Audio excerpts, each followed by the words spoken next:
So we're out here kayaking around this ship graveyard, and it's actually kind of a case study in the excesses of the military-industrial complex. It has a fascinating history dating all the way back to World War I. Basically, during that time period before the U.S. entered the war, German U-boats were blowing up ships at an incredible rate.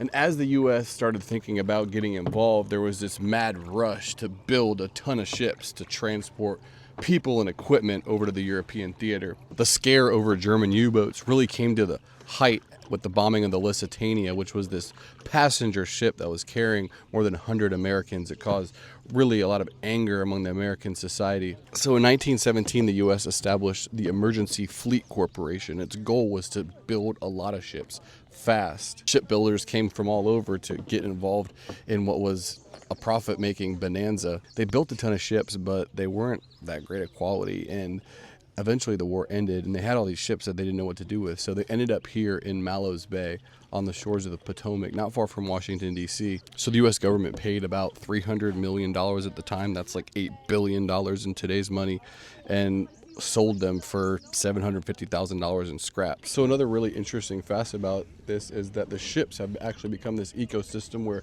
trees have grown. There's all kinds of plant life digging their roots into the former structure of these ships, and as the tide rises, the water filters through, so it actually serves as a filtration device for this ecosystem. There are bald eagles out here and all different kind of animals that are actually using the ships as a place to call home. The U.S.